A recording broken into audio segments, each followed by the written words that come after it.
Hi everyone, thank you for joining me. I'm Dr. Bita. I work at Center for New Medicine and Cancer Center for Healing. Today I'm going to talk about links of diabetes type 2 with cancer.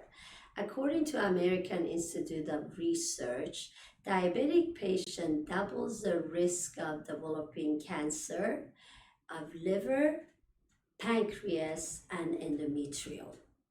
So we know just by having diabetes, you have double the risk. And also other cancer, you're increased risk, like colorectal cancer, breast cancer, bladder cancer, a lot of cancers, 20 to 50% increased risk. So I want to talk about why when you have diabetes, you are increased risk of cancer. So a lot of people with diabetes have the higher risk factor for cancer too, being older, being inactive, not necessarily good diet. So we know people with diabetes have higher sugar, higher inflammation, higher insulin. All of these are risk factor for developing cancer. So as we know, when someone gets cancer and they want to know what stage they are, they go through a PET scan. The PET CT scan, what it does, it's an imaging of your body with the sugar metabolite is given to you. And as we know, cancer cell uptake the sugar. They have insulin receptors. They will uptake the sugar and light up on the scan. So we know cancer cell have higher receptor to sugar. But some people say, oh, I don't eat sugar at all, I'm going to starve cancer. You don't necessarily starve cancer to death, but what you do is you could slow down the cancer. You could bring your risk of cancer down by cutting sugar out of your diet. So sugar, when I talk about sugar, is not necessarily just actual sugar. A lot of my patients say, Dr. Bita, I don't eat any sugar. How come my hemoglobin A1c is so high? So even if, let's say, you don't eat sugar, you don't eat dessert, but guess what? Bread and pastas breaks down to sugar, carbohydrates breaks down to sugar. If you do carrot juice, what is carrot juice? Carrot has a high glycemic index, so it has high sugar. It can activate your insulin. So that's why sugar is not good for us. Too much starchy, sweet fruits are not good necessarily. So you want to consume a lot of vegetable. And another thing with diabetic patient is they are inactive. So we know exercising, speeding up your metabolism can break down food, can bring your sugar down. So your muscles starting using that sugar from your bloodstream, and they use it when you're exercising, so your sugar overall goes down. So that's why it's important to exercise.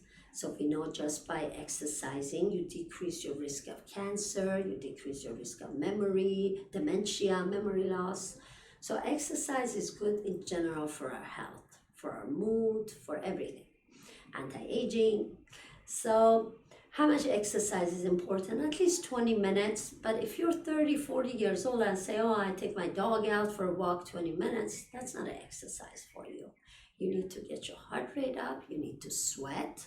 At least for 20 minutes, jog, walk, or do bike, something that you actually can bring up your heart and sweating. If you're 80 years old and if you go 30 minutes walk, 40 minutes walk, that's great. That's great for you a few times a week.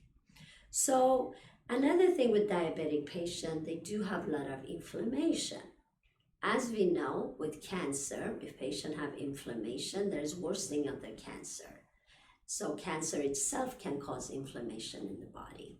So we know inflammation is not good. We need to bring down the inflammation. And how do we do it? Number one is right diet. So if you remove the inflammatory food out of your diet, it depends. I mean, you can, say all meat causes inflammation and become fully vegan. Yes, vegan is good. It helps your body become alkaline, but that doesn't necessarily bring your inflammation down 100%. So yes, animal products do cause inflammation, but not on everyone. So it's good to try. If inflammation is marked by measured in your blood by HSCRP, you want to do the high sensitive CRP. They could do a CRP as well, but it's not that sensitive. So make sure your doctor measure your high sensitive CRP, and that need to be less than 1. So if yours is, let's say 3, 2.5, first thing you could do is add omega-3, up your vitamin D3, and then that will help to bring your inflammation down. If it didn't go down, maybe minimize your animal product, up your vegetable and greens. So we know animal product in some cases can cause inflammation in some people. So then you play with your diet. You see if it's helping you. If not, sometimes adding curcumin helps with inflammation. Another thing, hemoglobin A1c, which is the marker for average sugar in 3 months, you want to keep it low. 5.2 is optimal. A lot of diabetic patients, they're happy if their hemoglobin A1c is 5.7, 5.8. That's still high.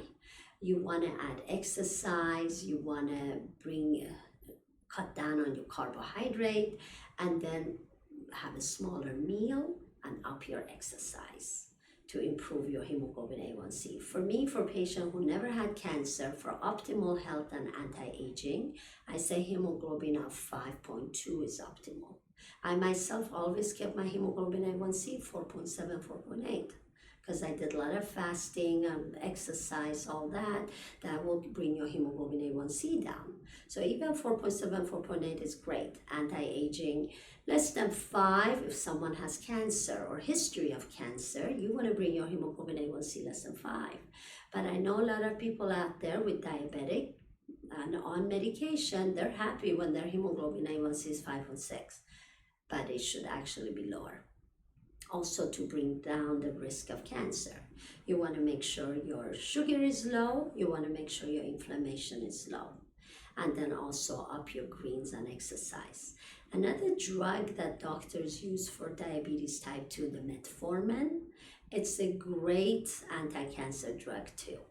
So a lot of patients who have a hard time and they're not diabetic, they're a little bit overweight, but they're battling with their sugar is 5.7, and hemoglobin A1c 5.7, I do put them on metformin, because metformin will not allow the sugar and carbohydrates being absorbed in your system. So, but what's the negative with metformin?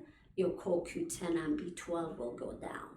So you want to make sure, if you're on a metformin, make sure you take your CoQ10 enzyme, 200 milligram a day with your food, and then you take vitamin B12. You could do sublingual 1,000 microgram methylcobalamin. You want to make sure it's an active form. So anyways, so in summary, just because you have diabetes doesn't mean you're gonna develop cancer. You are at higher risk, but you could prevent it. Diabetes type 2 is reversible. I had so many patients who started seeing me with diabetes and on a bunch of medication, not only metformin, other meds too, that we were able to get them off and reverse their diabetes. Just because you have diabetes doesn't mean you're gonna have it all the time. You could reverse it with your lifestyle and diet and exercise. Thank you for listening.